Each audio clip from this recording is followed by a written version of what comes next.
All Souls Unitarian Universalist Church, building community, inspiring growth, creating change. Here in the heart of Kansas City, we come together to create this hour of shared reflection so that we might be renewed in courage for these times and inspired to lives of greater dignity, higher purpose, deeper generosity, and more effective action.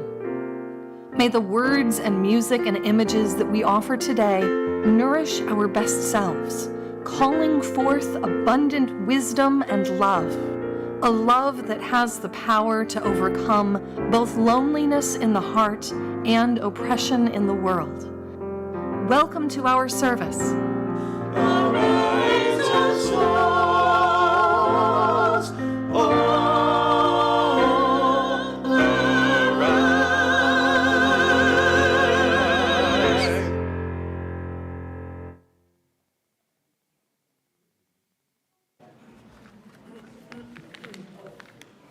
Good morning.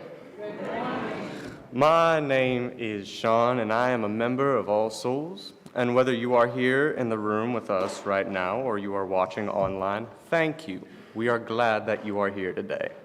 Your presence enriches all of us and our time together.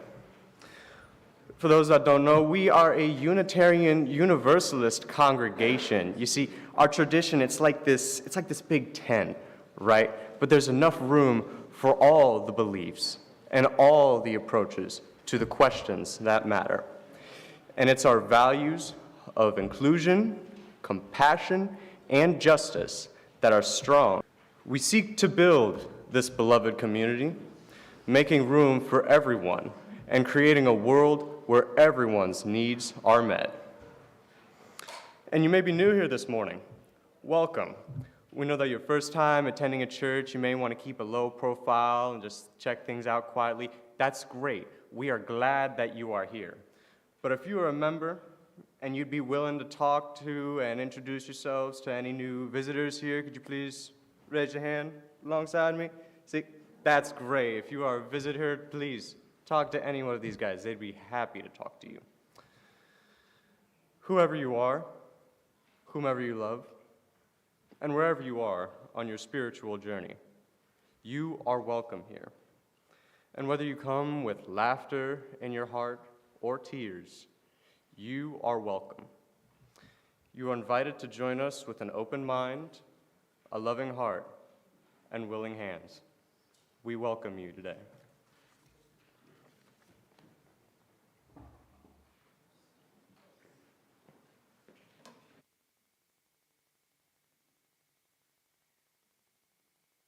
Stay near me.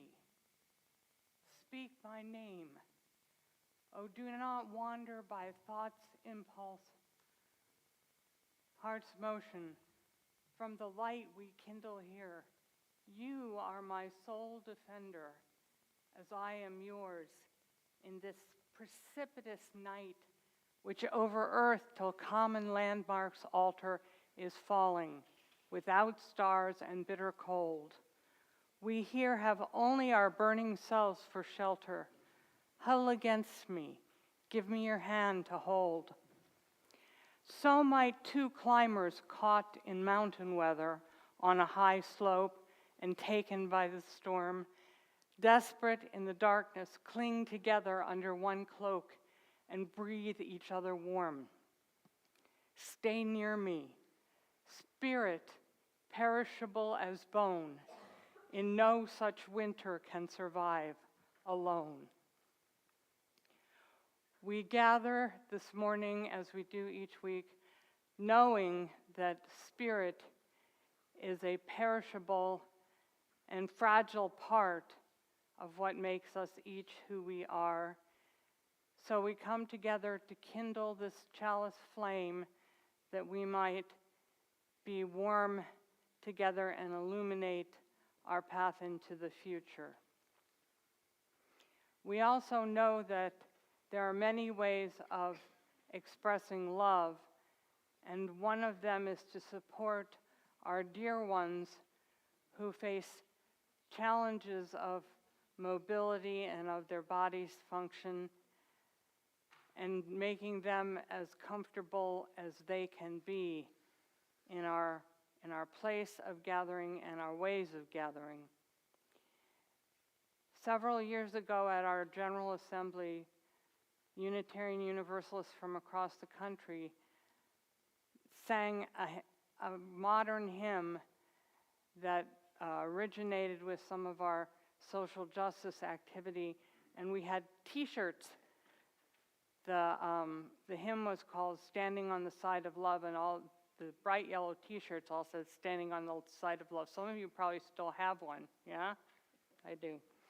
And it was great because it allowed us to find each other at rallies and other kinds of events. But some of the folks who were there at that assembly did a quiet protest saying that since they couldn't stand, it was uncomfortable for them to be singing about standing on the side of love because it felt like they weren't included in that process. So some of us got together, some of the caucus that loves our tradition's hymnody, and we said, what can we do about this? And eventually we came up with, well, everybody can answer the call of love, whatever that looks like for them. And so we shifted the words of the hymn, and we got new t-shirts that said, answering the call of love. And so I invite you to begin our time together this morning by standing as you are able. I'm going to sit down for a minute. And joining together in singing Answering the Call of Love.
Please remain standing as you are able for the affirmation of our covenant.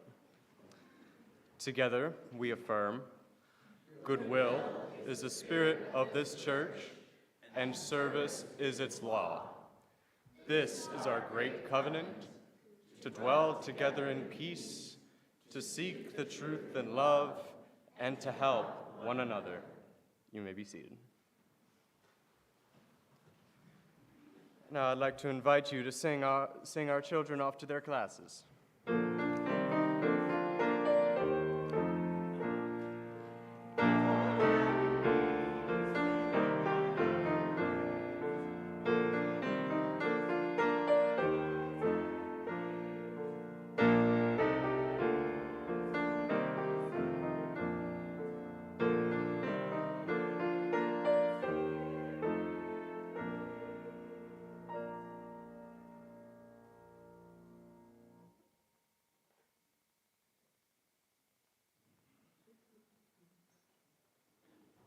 Good morning.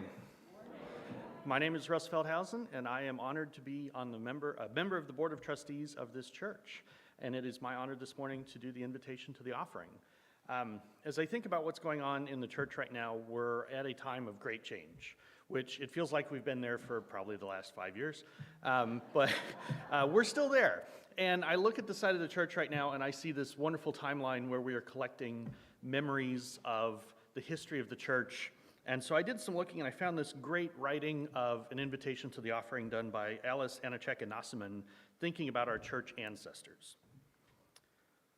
Let us take a moment to honor the ancestors of this church, the people who first came together to create a home for liberal religion here in Kansas City, who worked to raise money for a building, who sat in committee meetings and created bylaws, who chopped and marinated and baked for potlucks, who painted and weeded and pounded nails and washed countless dishes, who gathered to worship, to learn, to grieve, to heal, to serve, to build justice, and to transform their lives and this world. We are the recipients of an incredible gift and a beautiful vision. Let us do our part to keep this congregation strong, vital, and thriving for the generations to come. The offering will now be gratefully received.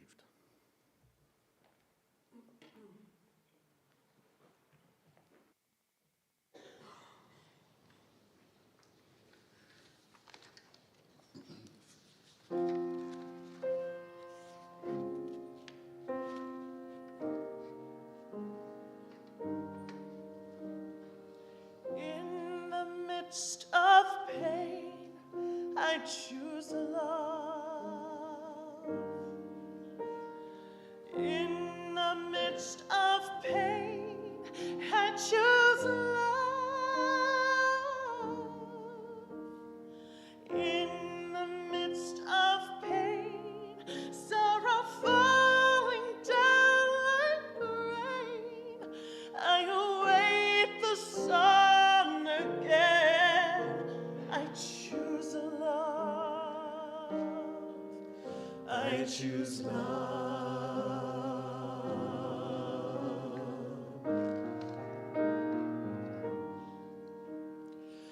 In the midst of war, I choose peace.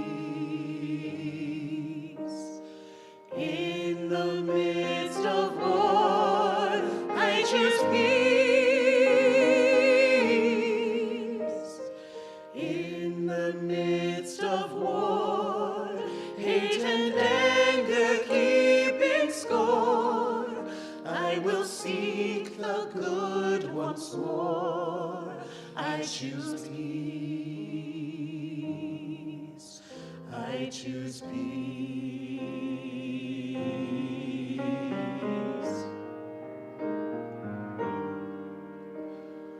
When my world falls down, I will rise. When my world falls down, I will rise. When my world falls down, explanations can't be found. I will climb to holy ground. I will rise. I will rise.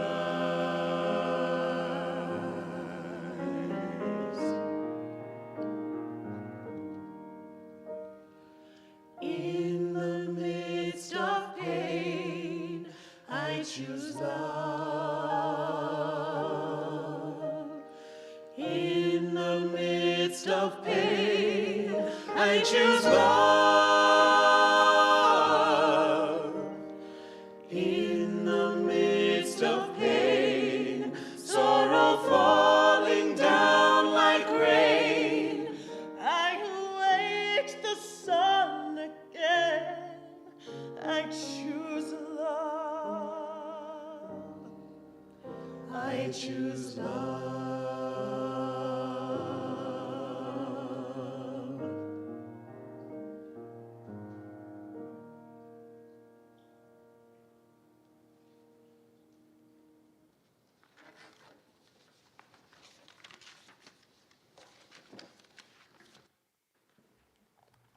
Now, if you will please join me in the dedication of our offering.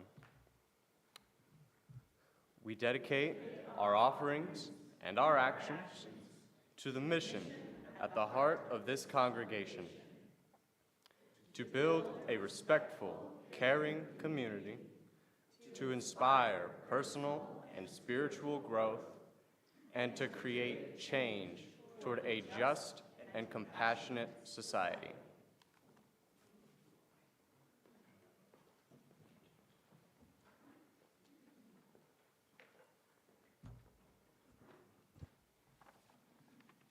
Our reading this morning is from A General Theory of Love by Thomas Lewis, Fari Amini, and Richard Lannon.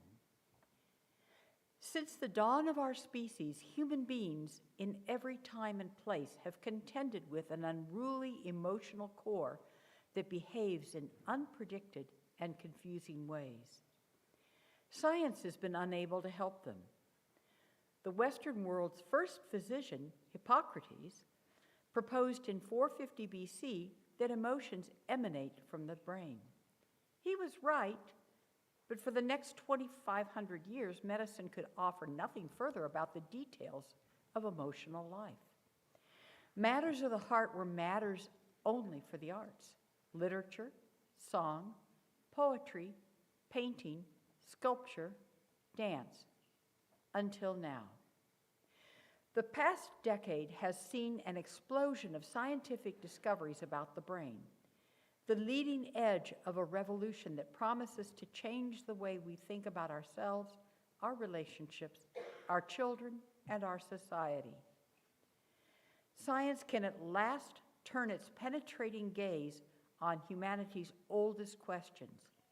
Its revelations stand poised to shatter more than a few modern assumptions about the inner workings of love.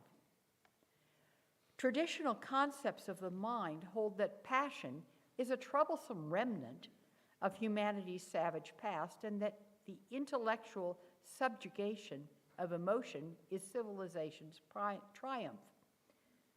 Logical but dubious derivations follow. Emotional maturity is synonymous with emotional restraint.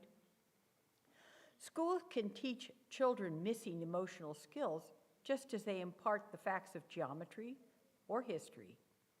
To feel better, outthink your stubborn and recalcitrant heart, so says conventional wisdom. But where intellect and emotion clash, the heart often has the greater wisdom. In a pleasing turnabout, science, reason's right hand, is proving this so. The brain's ancient emotional architecture is not a bothersome animal encumbrance. Instead, it is nothing less than the key to our lives. We live immersed in unseen forces and silent messages that shape our destinies. As individuals and as a culture, our chance for happiness depends on our ability to decipher a hidden world that revolves invisibly, improbably, inexorably around love. From birth to death, love is not just the focus of human experience, but also the life force of the mind, determining our moods, stabilizing our body rhythms, and changing the structure of our brains. The body's physiology ensures that relationships determine and fix our identities. Love makes us who we are and who we can become. During the long centuries, when science slumbered, humanity relied on the arts to chronicle the heart's mysterious ways. That accumulated wisdom is not to be disdained. While traveling deep into the realm of science, philosophy must keep close at hand the humanism that renders such a journey meaningful. The thoughts of researchers and empiricists join those poets, sages, artists, and philosophers' kings. Their respective starting points may be widely disparate in space, time, and temperament, but the voices in this ancient conversation rise and converge toward a common goal. Every book, if it is anything at all, is an argument, an articulate arrow of words, fledged and notched and newly anointed with sharpened stone, speeding through paragraphs to its shimmering target. This book, as it elucidates the shaping power of parental devotion, the biological reality of romance, the healing force of communal connection, argues for love. Turn the page, and the arrow is loosed. The heart it seeks is your own.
Non-theistic Unitarian Universalist humanism is famous for its glorification of the human capacity for reason and its confidence in the workings of science. So much information about the world has been yielded by the patient application of analysis, experiment, and the effort to understand the real causes of material events. Little by little over the centuries, human knowledge has chipped away at the prison walls of ignorance and superstition, making our lives more comfortable and our collective will more powerful, giving us abilities once only dreamed of in fables, to fly, to move mountains, to harness rivers, to mend the broken body, to make the desert blossom. We have unlocked the physical origins of the universe and much of the chemistry of life itself. We have sent emissaries to the stars. There is no unresolved question of fact that is not under investigation somewhere. Our ambition to know the world is only whetted, not sated, by our past success. The Promethean energy still clamors within us to steal whatever secrets the gods might have and bend them to our own purposes. To be free and rational beings in possession of knowledge is the best and highest state we can imagine for ourselves. And yet, ironically, many modern humanists live in the shadow of a suspicion that while knowledge enables us to get the things we think will make us happy, our lives may not be as characterized by actual happiness as those of people far less informed, less rational, and less powerful than ourselves. How can this be? There are several possible answers to this conundrum. For one thing, we can argue that any unhappiness experienced by those who put their confidence in a rational life is due to stubborn remnants of misinformation and ignorant attitudes which can haunt even the best of us, so that we must redouble our efforts to eradicate primitive notions and emotional excesses from our minds. Alternatively, we could assume that a correct perception of the human position in the universe is necessarily less comforting and cheerful than a more primordial, mythical, anthropocentric perspective, so that it is to be expected that the more we truly know, the less satisfied we must be with our mortal lot, seeing how vulnerable and incidental we really are. Another possible response is that the humanist project, being fully occupied with the essential matters of intellectual truth, has little time to expend upon such frills of human experience as feelings and aesthetics, which are well enough in their place, but should be the concern of trivial people who are unable to contribute to the advancement of humanity in more substantive ways. Not so very long ago, women were assigned to be responsible for these secondary endeavors, since they were believed to be incapable of engaging in the primary ones. It is probably apparent that none of these answers seems valid to me, and this morning, as we confront some of our culture's mythology and anxiety about love in the form of Valentine's Day, I would like to propose another way of understanding love and its essential relationship to human happiness from a humanist perspective.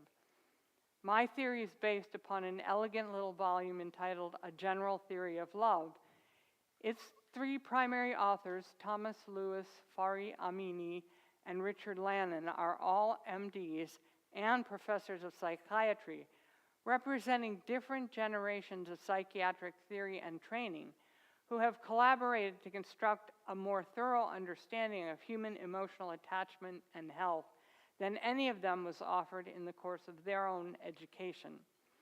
Their exposition both challenges and draws from the foundational notions of psychoanalysis, as well as the emerging data on the physiology of our brains. We are shaped, they argue, by evolution, heredity, experience, and environment in a complex but increasingly observable and comprehensible process that determines a great deal about our potential for happiness in life. As they state in the reading we heard earlier, for many centuries, even when scientific progress was being made in the realm of the physical and natural sciences, matters of the heart, emotions, happiness, love, were found accessible only through the arts. It was the poets, painters, and singers who examined the emotional currents that move us most deeply and give shape to our lives. And I would argue it was not an accident that for thousands of years, those arts had their greatest and most memorable expressions in the service of religious community. Something of overwhelming and vital importance goes on in our experiences of attachment, devotion, loss, and loneliness that has always defied rational organization or control. And these matters have always been of interest to the church, even when scientific inquiry has sought to push them aside. Today, human science has the tools to examine these affective experiences in subtle and illuminating ways. Our Promethean curiosity has been turned upon ourselves to examine the mechanisms of meaning that make us who we are and color the quality of our living. From what we now know about how the brain operates, and from observing the experiences of human beings and of other creatures who are both like us and different, we can begin to understand the structures by which we build our unique perspectives and responses to reality, and what is required to make us secure, happy, kind, and productive people. This is surely a question of concern to any authentic humanism, more especially in an era when our culture appears to have concluded that it is not necessary for our leaders to manifest any such qualities of humanity in the exercise of their power. Without attempting to offer a complete course in neuroanatomy just at this moment, it is important to understand a couple of basic facts about the human brain. Most of us are aware that evolution has endowed us with a kind of cerebral layer cake. What is called the triune brain is a result of innovative survival strategies being added by adaptation to pre-existing structures, but not totally replacing them. Hence, we have what is known as the reptilian brain, the smallest and most primitive core that is responsible for relatively or absolutely involuntary bodily functions, things that we rarely or never think about, like breathing or regulating the salt concentration in our bloodstreams. The reptilian brain neither thinks nor feels, it reacts. It is the piece that is still functioning in people who are termed brain dead. Without its operation, we cannot physically survive, period. The second layer is called the limbic brain. It evolved as mammals began to flourish and to give birth to live young. The interesting transitional forms that can still be observed, which are the monotremes, like the Australian echidna, lay eggs but then carry them around in a pseudo-ovarian pouch and have such a primitive limbic brain that they are the only mammals who do not dream.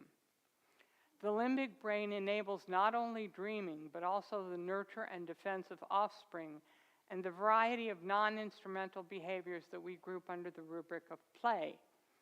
Finally, and in human beings, the largest of the three brains is the neocortex.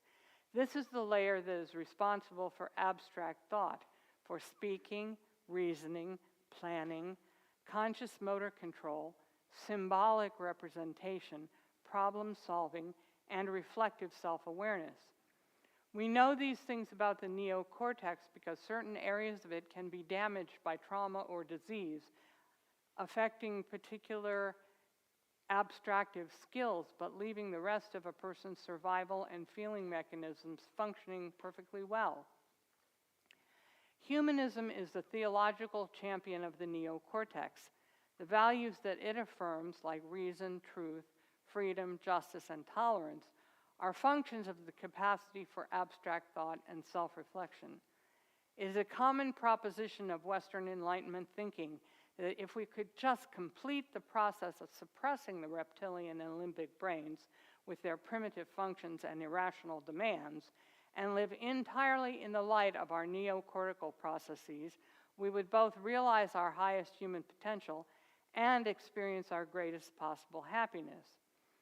What Lewis, Amini, and Lannon have suggested in their work, and what many of those who have given their allegiance to the path of humanism have long suspected, is that this is a mistaken notion. It is not by suppressing the function of our limbic brains, but rather by understanding and cooperating with them that we may actually experience the fullness of our humanity and its greatest potential for satisfying lives. What these authors propose is that for human beings, as for other social mammals, the limbic brain functions inherently and necessarily as an open loop. We are born without the capacity to do many things, indeed almost anything, for ourselves, and our brains are just as undeveloped as our bodies. There is much assembling yet to be done in order for a newborn to become a whole person, and the process will never be completed. We will always need, throughout our lives, the presence, attention, and care of other people in order for the body-mind organism to function properly. It is this open loop, this absolute requirement for the involvement of others to complete the feedback mechanism by which our psychology and physiology are regulated, that gives rise to the experience of and the longing for love. Love is not merely a pleasant side effect of our reproductive impulses. Many creatures have been reproducing with enviable efficiency for millennia that have no capacity to nurture or protect either their offspring or their mates. Indeed, outside the world of the mammalian strategy, most adults are insouciant cannibals of their own young, and many are just as happy to eat their mates as well. Rather, love is a mechanism whereby our limbic brains learn through implicit nonverbal instruction to engage in a process of mutual regulation with others of our species. This learning is fantastically easy early in life. The longer we have been around, the more difficult it is to change what we know, because the physical structures of our brains literally conform to the patterns that we first and most repeatedly encounter. Many theologians of Western culture have sought to express the centrality of mutual limbic regulation by asserting that God is love, or as the ancient hymn suggests, wherever care and love are present, God is there.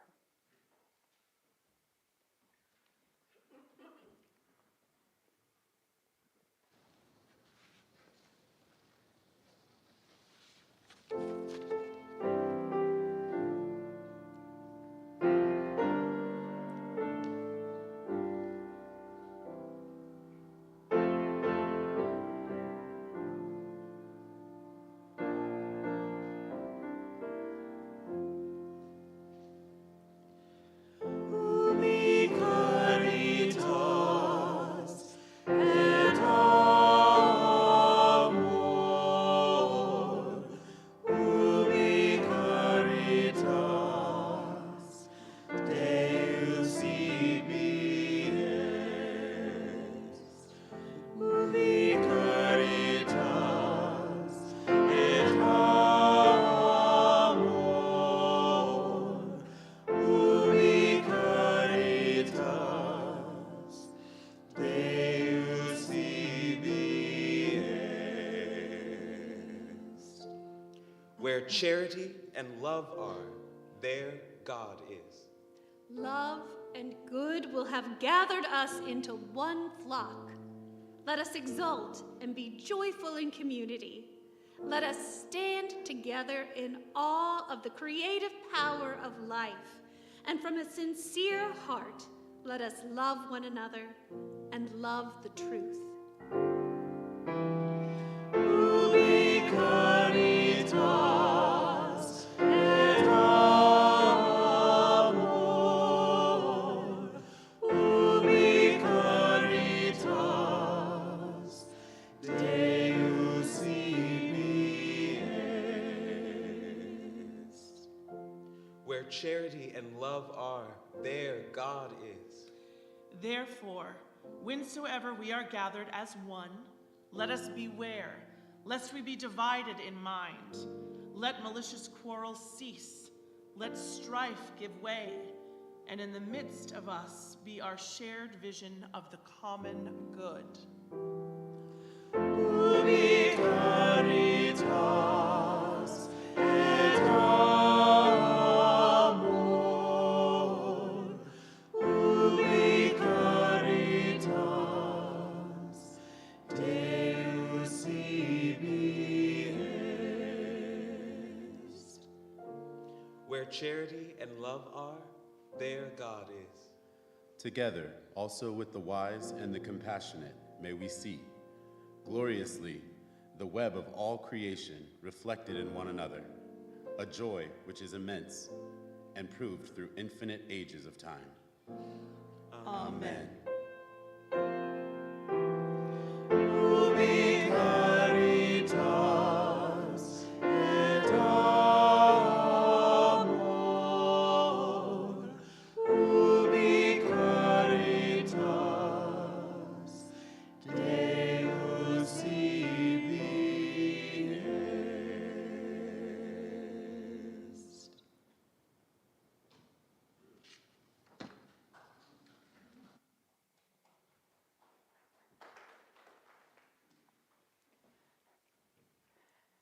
Many of us will be familiar with some of the experiments that help us to better understand these limbic feedback procedures. We know, for instance, that baby geese hatch with a compelling impulse to follow whatever moving object first attracts their attention, which in the course of nature is most likely to be their mothers. This process of imprinting is only a more mechanistic version of the attachment normally formed between young mammals and their mothers. We know that human infants who are kept meticulously fed, clean, and warm will wither and eventually die if they are deprived of human attention, contact, and emotional connection. And we know that monkeys that are raised with just barely enough maternal substitute to keep them alive, such as a wire mesh screen covered up with a towel, will grow up to be miserably unhappy, socially inept, and utterly incompetent parents themselves. Some essential element of monkeyness, of what makes the creature recognizable to its community and to itself as one of them, never comes into being if it is deprived of certain kinds of crucial interactions during its formative years. We also know that when we encounter a member of our own community who has suffered a bereavement, the loss of a recognized partner in limbic regulation, our impulse is to embrace them, to make the contact that might invite them to share in our own presumably more stable limbic processes, on the principle that having been deprived of an accustomed partner, the bereaved person's limbic brain system is disrupted, and they will need guidance in remembering to eat, to sleep, and to perform other functions normally governed by the limbic brain. Indeed, one might understand the visible signs of grieving to be symptoms of limbic dysregulation that call forth from more functional peers offers of temporary limbic mutuality so that the grieving person can survive until they are able to establish alternate connections. The classic poets were not altogether wrong when they imagined that those who love might die of a broken heart. Tears, the biologists tell us, are full of the chemicals released by the limbic brain. Weeping together is a form of limbic mutuality. So too is the act of singing together, in which we match our breathing, the vibration of our vocal cords, and the formation of words. Thus, singing hymns or dirges is a way of a community mutually regulating its members. Authors Lewis, Amini, and Lannon claim that what is happening in the context of normal attachment behavior between mothers and infants is that they are regulating one another, both emotionally and biochemically. Through the open loop of the limbic brain in the physical process of nursing, they adjust one another's respiration, temperature, heart rate, sleep patterns, adrenaline, oxytocin, and dozens of other hormonal and neural messengers. They also create, mirror, and fine-tune one another's moods, communicating anxiety, contentment, distress, safety, excitement, anger, and delight in a wordless symphony that is innately comprehensible across all cultures. Over time, as the baby's limbic brain repeatedly makes certain connections among these emotional states and other experiences in the world, those connections become engraved in his neural pathways, and other connections that were equally possible to begin with wither from disuse and fall away. Gradually, through practice, the child becomes more able to regulate his or her own biologic functions and emotional states, but the loop never entirely closes. It only becomes more specifically structured. Part of what the bonded pair have been formulating are the mechanisms of relationship itself. The mother has been exploring, and the baby has been taking in, the very meaning and shape of love. Down the years of all his life to follow, the growing child will seek connections of mutual limbic regulation, measuring their adequacy according to the templates carved by these early experiences. The developing neocortex will issue its own demands for autonomy and integrity, but limbic learning is not a matter of facts or logic. The only way to change what we know about love is to engage in it. It is only someone or someones who is or are willing to enter into that mutuality who can show us alternative ways to experience or express it. Such transformation can never come about through argument or intellectual information. Mutual limbic regulation is required for healthy human functioning. That is the shorthand meaning of love. And it is a process that takes place outside the realm of all our abstract neocortical notions of individuality and rationality. Moreover, it is a process that requires many elements, the importance of which our current culture seems to dismiss: physical proximity, relaxed attention, extensive periods of time, repeated opportunities, and intrinsic, non-instrumental pleasure in another person's company, small gestures of connection. All these added together may not produce the limbic resonance between two people that we recognize as love, But without them, it will be hard for other attractors, however powerful, to bring about the fulfillment that our hearts yearn for. In its own way, human sexuality is a kind of brute force limbic regulation. All the signals of attraction and arousal, as well as satisfaction, invite couples into a state of physiological mutuality, heart rate, respiration, heightened tactile awareness, the whole hormonal symphony that lovers induce in each other. It is not surprising that the crude mutuality of such arousal invites a more diffuse and sustained engagement of limbic systems, which, when it succeeds, goes by the title of falling in love. Our mammalian quest for limbic resonance and regulation is not limited to parental and reproductive partners, however. Puppies napping together in a heap are regulating one another's body temperature, breathing, and sleep patterns. When we move beyond our family and siblings, we seek the limbic mutuality of peers and ultimately of larger communities, clubs, unions, graduating classes, combat units, street gangs, sports teams, sororities, political parties, therapy groups, religious institutions. So basic is the open loop of the limbic brain to the mammalian heritage that its mutuality may even leap across the line between species.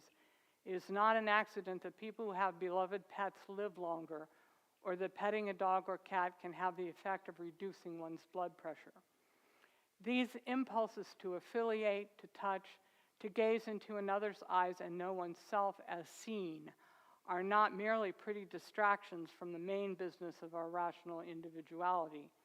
They are as fundamental to what it means to be human as the abstract cogitations of our neocortex, and far more relevant to the experienced happiness of our lives. To be in a state of mutual limbic regulation with others is not to have failed in the philosophical project, it is to have succeeded in the human one. Ironically, of course, it is the conceptual apparatus of our neocortical capacity for abstraction that enables us to understand these kinds of ideas and arrive at these conclusions. But this process of intellectual discovery is necessary if we are to address effectively the conundrum with which I began this discussion. For the truth is that our reason, though it takes us to the stars and beyond, though it gives all matter and nature into our hands, will never give us life's consummate happiness. There is no question whose answer can ease the ache of longing built into the core of our mammalian architecture. Only when we learn to take with passionate seriousness the open loop that is our physical and emotional need for one another's presence shall we fully occupy our own human reality and create for ourselves joyfully satisfying lives. The pressures of our contemporary culture push us to neglect the lessons of love, but the heart's demands can be shunted aside only for so long and only at an uncountable cost. Only with time and mutual vulnerability and ongoing commitment, and time together and the small rituals of pleasure, and time and again time to be with one another, can we live as the students and teachers of love that evolution has required us to be all the days of our lives. It was just a few centuries ago that the mighty key finally turned in the lock of science when the natural world was accepted on its own terms, not be explored and understood, to be explored and understood as it was, not as philosophers and theologians insisted that it ought to be. A revelation of even greater power awaits us whenever we shall learn to accept and abide by the terms of our humanity, which are as much love stipulations as they are reasons. When we shall set ourselves to create a society in which the implicit structure of relationships receives as much compliance and respect as the disciplines of reason, then we shall have something worth teaching and handing on to our children, and we shall be prepared to fulfill at last the promise that humanism has always intended to offer the world. Will you join me in concluding our time together with the mutual limbic regulation of song?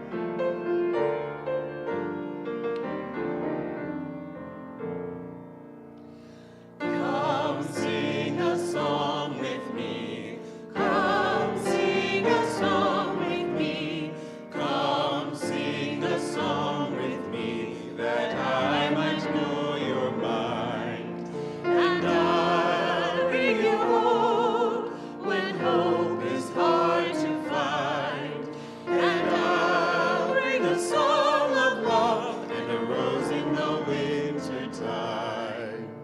Come dream a dream with me. Come sing a song with me.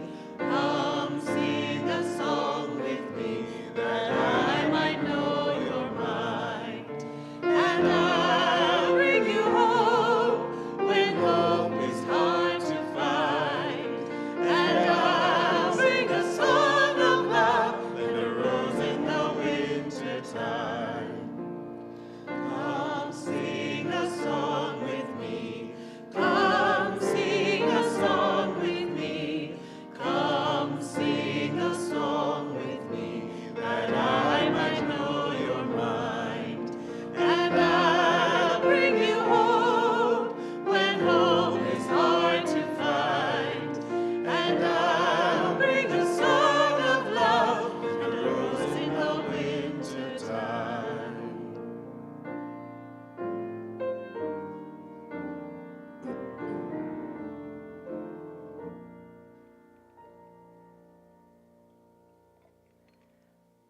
We release this flame, but not the light of truth, the warmth of community, or the fires of commitment.